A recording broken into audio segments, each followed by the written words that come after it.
If you had to pick just 3 stocks from the 30 biggest companies in America, which ones would you choose? And would your picks match what the data actually says? If you're new here, I'm the Bold Investor, and my goal is simple: to make investing easier to understand. And to do that, we focus on what actually matters, the fundamentals. And today, those fundamentals point to 3 very interesting companies. And throughout this video, we will be using Forecaster.biz, today's sponsor, to better understand all 3 of them. Let's start with Visa, which is at number 3 on our list. First, past results. The 10-year total return is an impressive 309%. A solid result for one of the most predictable companies in the world. Individual insider ownership is just 0.1%, so the management does not have a lot of skin in the game. That is a minus. On the other hand, 5 elite investors own shares of Visa. And these are not just any investors. We are talking about Terry Smith, Chuck Akre, Warren Buffett, Chris Hahn, and Dave Cantasaria. A very impressive group. But it's not only them. If we go to Forecaster, choose US Government Tracker, we can find 2 buy transactions by politicians. John Boozman bought it in January 2026 and David J. Taylor bought some shares in February. We also don't see any sale transactions in recent months. And if we go to overview, it becomes pretty obvious why there is so much belief in this company. Sales, net income, and dividends are consistently going up. And the price in the last year went down by 9.1%, so that may create some interesting possibilities. Now let's take a look at financial health, and this is where Visa really shines. Return on invested capital is 20.6% over 10 years, well above our 10% threshold. The net profit margin is an astonishing 51.1%. Share count is down 16.4% in 5 years thanks to buybacks, and as we can see, Visa basically has no meaningful debt. Revenue growth over 10 years is 10.8% annually. Free cash flow growth is 14% and earnings per share growth is 15.2%. All solid and consistent numbers. The dividend yield is 0.8%, not a great yield, but the payout ratio is a healthy 22.9%, and the 5-year dividend growth rate is 15.4%. So it is growing its dividend fast while keeping most earnings inside the company. That is very good. Now the valuation, and that is the difficult part. The PE ratio is 30. When we look at the 3 valuation scenarios on the dashboard, the average intrinsic value with the 30% margin of safety comes out at around $182. The current price is $320. That gives us a valuation gap of minus 43.2%. Visa is clearly expensive right now. So let's move to number 2 on our list. And it is Microsoft. The current share price is around $405. The 5-year total return is 82.8% and the 10-year total return is an outstanding 619%. That is a fantastic result for a company of this size and stability. Individual insider ownership is just 0.1%, which is not ideal, but we have 3 elite investors currently holding shares, and they are Terry Smith, Chris Hahn and David Tepper. Now, return on invested capital is at 24.2% over 10 years. That is excellent. Net profit margin is 36.2% over 5 years, which is exceptional for a company of this scale. And share count is down 1.9%. Modest but consistent buybacks. And the net debt payback period is just 0.5 years, meaning the balance sheet is in great shape.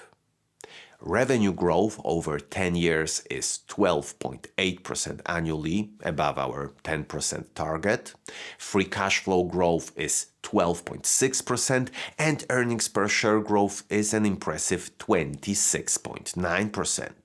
Growth score is 2.3 out of 3. That's pretty good. And if we go to Forecaster and open its AI agent, we can find out much more about this company. Let's open this section, What's Happening, to get a super quick overview of the current situation of Microsoft and its stock.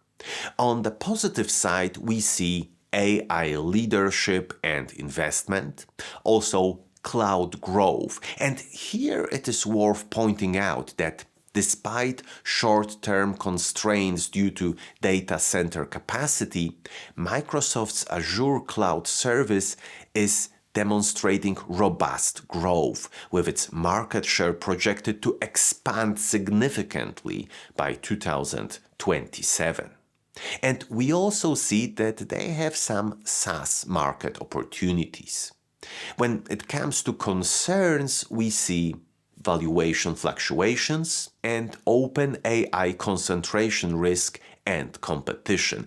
This is very interesting. There is an acknowledged open AI concentration risk, as well as reports of OpenAI developing a code repository to compete with Microsoft's GitHub. This suggests potential for increased competition from a key partner. That can be very interesting to watch. The dividend yield is 0.9%. That is low. The payout ratio is a very healthy 21.3%, and the 5-year dividend growth rate is 10.2%. So maybe in the future it will be a meaningful amount, but not anytime soon.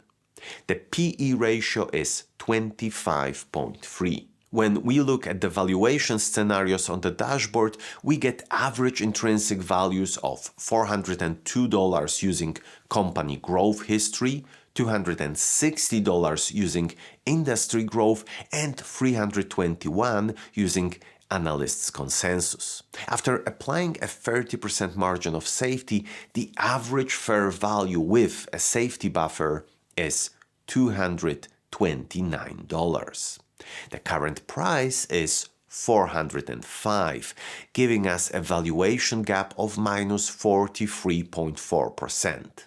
Just like Visa, Microsoft is trading well above all scenarios with the margin of safety applied. And that brings us to number 1.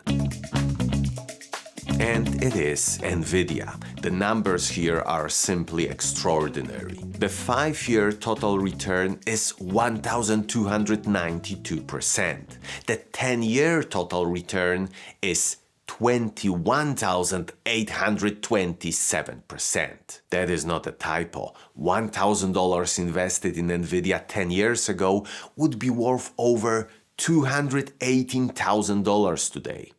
The past results score is a perfect 3 out of 3. There is simply nothing else like it. Individual insider ownership is 3.9%, above our 2% threshold. Only one elite investor currently holds shares, David Tepper. That is a surprisingly low number given the company's performance, but it also reflects how expensive the stock has become at these levels for many value-focused investors. Return on invested capital is 78.4% over 10 years. That is one of the most impressive numbers you will ever see in a company analysis. It means that for every dollar Nvidia invests back into the business, it generates 78 cents in profit. The net profit margin is 48.9%. Share count is down 1.2% in 5 years, and the net debt payback period is just over our threshold of 2 years. All in all, very impressive. Revenue growth over 10 years is 35.1% annually. Free cash flow growth is 58.3%. Earnings per share growth is 64.4%. These are not normal numbers. They reflect a company that has gone from a gaming chip maker to an infrastructure backbone of the AI era. Growth score is a perfect 3 out of 3. Now, the valuation. The PE ratio is 37.4. High, but arguably not shocking for a company growing earnings per share at over 64% annually. When we look at the valuation scenarios on the dashboard using company growth history, the fair value is $589. Using industry growth, it is just $24. And using analyst consensus, it is $129. With a 30% margin of safety, the average fair value is $173. The current price is $183, giving a valuation gap of minus 5.3%. That is actually the tightest valuation gap of all 3 companies today. Nvidia is expensive, but if you believe it can continue to grow at a similar pace it did in the last 10 years, it is actually a very interesting deal. But I also wanted to cross-check this using Forecaster, and the results are really interesting. They use 4 different models. DCF at $451, so quite close to our valuation when we use the historical results of this company. Then we have Peter Lynch model at $235, economic value added at $229, and EV to sales at $184, giving an average fair value of $275. That is higher than our $173, mainly because we apply a 30% margin of safety on top of our estimates. But without this margin, the results would be actually pretty similar. That kind of agreement across different approaches is actually quite meaningful. If you want to run this kind of analysis yourself and get access to some super helpful AI tools and historical data, then check out Forecaster using the link in the description.